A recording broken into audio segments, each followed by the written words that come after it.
সম্প্রতি রক্তচন্দন নিয়ে ব্যাপক তোলপাড় পুষ্পাদার রাইজ নামের তেলুগু সিনেমার। এরপর থেকে বাংলাদেশেও আগ্রহ বেড়েছে এই গাছ নিয়ে।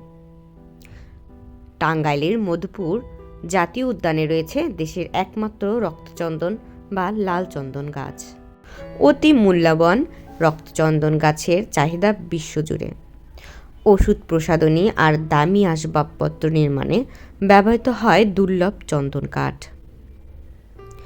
আর তাই চন্দন কাঠ নিয়ে নির্মিত হয়েছে জনপ্রিয় ভারতীয় সিনেমা পুষ্পাদার রাইজ।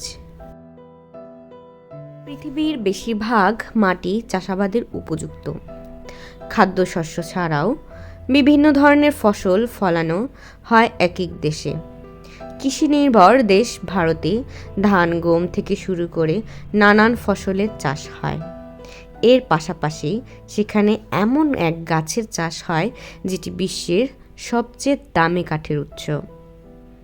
পৃথিবীর সবচাইতে দামি এই গাছটি হলো চন্দন গাছ। এই দেশের বেশিরভাগ মানুষ সনাতন ধর্মাবলম্বী হওয়ার চন্দন তাদের নিত্যদিনের ব্যবহার্য একটি উপাদান। পূজা হোক বা অন্যান্য শুভ অনুষ্ঠান, সমস্ত ক্ষেত্রেই চন্দনের আবশ্যকতা আছে। সব ক্ষেত্রেই চন্দন কাঠ ঘষে চন্দন তৈরি করেন তারা, তবে এর কিন্তু রয়েছে অনেক ঔষধি গুণ। 1 একর জমিতে চন্দন চাষ করে 30 থেকে 32 কোটি পর্যন্ত উপার্জন করা যায়। তবে এই অতি লাভজনক চাষ সম্পর্কে অনেক কম মানুষই জানেন।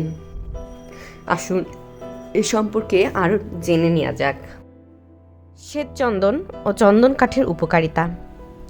শ্বেতচন্দন গাছ থেকে তেল, প্রসাধনী, ওষুধ ও দামি আতর, ধূপ, সাবান, পাউডার, আতর, ক্রিম, দাঁত মাজার পেস্ট তৈরিতে ব্যবহার করা হয়।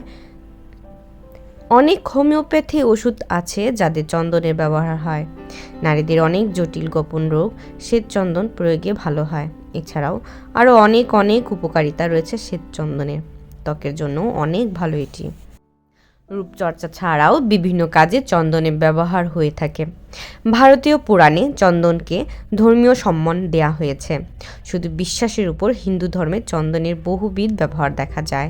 হিন্দু ধনী ব্যক্তিরা মারা গেলে চন্দন কাঠ দিয়ে দাহ করা ঐতিহ্য বহুকাল ধরে চলে আসছে। মহামূল্যবান এই চন্দন কাঠের খাটিয়া বানিয়ে ঘুমানোর খায়সও অনেকের আছে। কিন্তু খায়স থাকলেই তো হবে না, সমর্থও থাকতে হবে। কেননা একটু ঘ্রাণ নেয়ার জন্য খাঁটি চন্দন যেখানে মেলে না সেখানে খাটিয়া বানানোর জন্য তো বিষয়টি আরও কঠিন। বিভিন্ন লুকে পুষ্পা দ্য রাইজ সিনেমার নায়িকা রাশ্মিকা। অন্যদিকে পূজায় ব্যবহৃত লাল চন্দন অত্যন্ত পবিত্র বলে মনে করা হয়। হিন্দু ধর্মাবলম্বীদের বিশ্বাস লাল চন্দন ঘরেও সুখ আনে। এর ব্যবহার জীবন আনে অপার সুখ। লাল চন্দন একটি ছোট গাছ যা উচ্চতায় 5 থেকে 8 মিটার পর্যন্ত বৃদ্ধি পায় এবং গাঢ় লাল রঙের হয়। আসুন এবার তাহলে এই দামি চন্দন কাঠ চেনার উপায় জেনে নিই। বাজারে আসলে শ্বেত চন্দন পাওয়া কঠিন। বেশিরভাগ সময়ই আমরা যে চন্দন কাঠ কিনি তা নকল।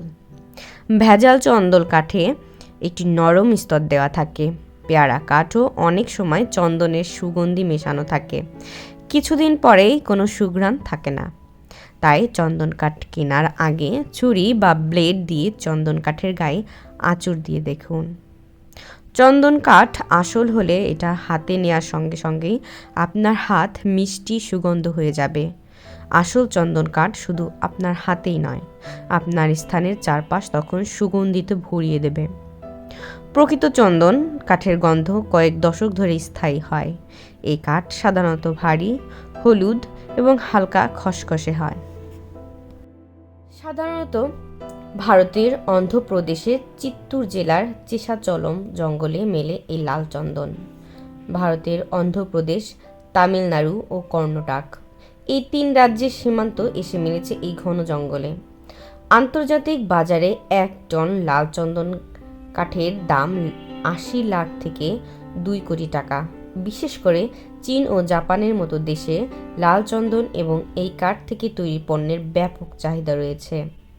এটি বেশিরভাগই বাদ্যযন্ত্র, আসবাবপত্র, ভাস্কর্য ইত্যাদি তৈরিতে ব্যবহৃত হয়। লাল চন্দন থেকে তৈরি হস্তশিল্পের জিনিসপত্রের ব্যাপক চাহিদা সব সময় থাকে। সিনেমায় এভাবেই লাল চন্দন গাছের পাচার ঠেকাতে পুলিশ কাজ করে।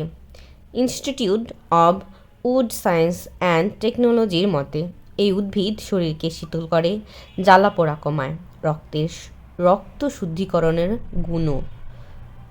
মাথা ব্যথা, চর্মরোগ, জ্বর, ফোড়া, বৃশ্চিকের দংশনের চিকিৎসা কাজে ব্যবহৃত হয় এটি।